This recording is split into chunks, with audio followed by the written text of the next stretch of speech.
नमस्कार दोस्तों, आप सभी का हार्दिक स्वागत है, अभिनंदन है। आज हम 1813 के चार्टर कानून के बारे में अध्ययन करेंगे।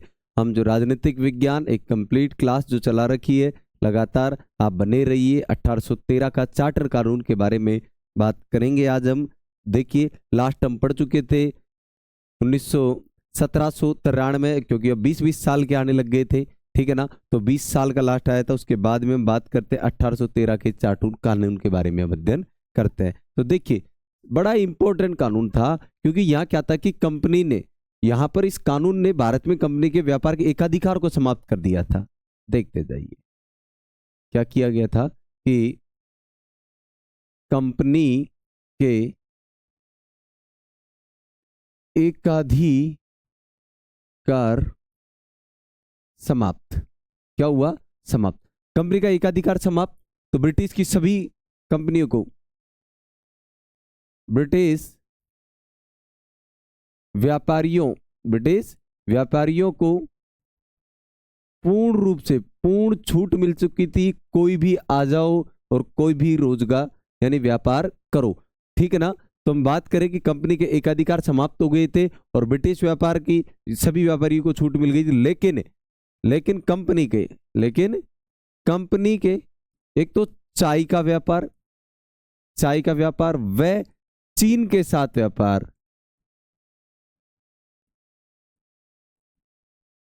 इसमें कंपनी का एकाधिकार ही रखा।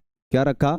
एकाधिकार ही लागू रखा, ठीक है। अब देखिए एक बार कि कंपनी का अधिकार समाप्त कर दिया गया। ब्रिटिश व्यापारियों को पूर्ण छूट दे दी गई कि कोई भी आओ और कोई भी रोजगार यानी व्यापार कीजिए यहाँ पर। और कंपनी के चाय व चीन के साथ जो व्यापार था, उस पर कंपनी का एकाधिकार लागू रखा, ठीक है। अब ब्रिटिश शासित जो भी क्षेत्र थे, कंपनी शासित जितने भी क्षेत्र थे ना, वो राजा का प्रभुत्व दिखाया गया।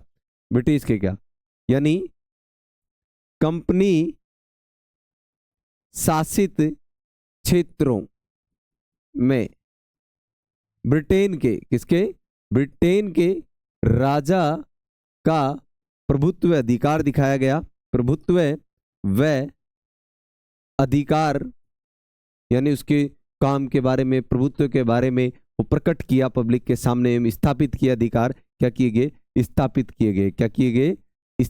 किए गए। दो समझ में आ गए आपके? ध्यान से सुन लो। कंपनी का एकाधिकार समाप्त कर दिया गया था कि ब्रिटेन की सभी कंपनियां या कोई भी व्यापारी आकर यहाँ व्यापार कर सकता है, लेकिन चाय का व्यापार और चीन के साथ जो व्यापार था कंपनी का, वो अभी भी लागू रखा गया।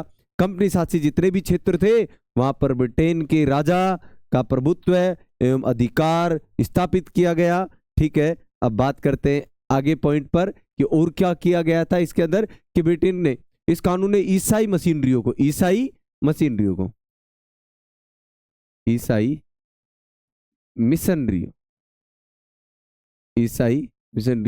को भारत आओ, क्या करो? भारत आकर आप भारत आ जाइए। क्या आ जाइए? भारत आ जाइए। और यहाँ आकर क्या कीजिए? आप यहाँ के लोगों को प्रबुद्ध करने की, भारत आकर लोगों को प्रबुद्ध का मतलब कि भाई ईसाइयों का ज्ञान था बांटना, ईसाइयों में बदलना, ये सब प्रबुद्ध का अधिकार क्या दे दिया? अधिकार दे दिया गया, ठीक है। आगे देखिए आप चौथे नंबर पर ईसाई मिशन, ठीक है ना। ईसाई मिशनरियों को अधिकार दे दिया गया भारत आकर। अब देखो यहाँ क्या किया कि ब्रिटिश इलाकों के जितने भी बासिंदे थे, ठीक है ना, यानी ब्रिटिश इलाके के जितने भी बासिंदे, उनके बीच पश्चिमी शिक्षा का प्रचार प्रसार किया गया। कंपनी इलाके हम कहीं ब्रिटिश शासित, ठीक है ना, ब्रिटिश शासकों के इलाके भी कह सकते हैं ब्रिटिश बासिंदों, यानी जहां पर था, उनमें पश्चिमी शिक्षा का प्रचार और प्रसार की छूट दे दी गई। क्या दे दी गई? छूट दे दी गई, ठीक है ना। अब देखो क्या क्या हुआ। आपने जैसे ही पढ़ा कि ईसाई मिशनरियों को भारत आकर यहाँ के लोगों को प्रबुद्ध करने का अधिकार दे दिया गया।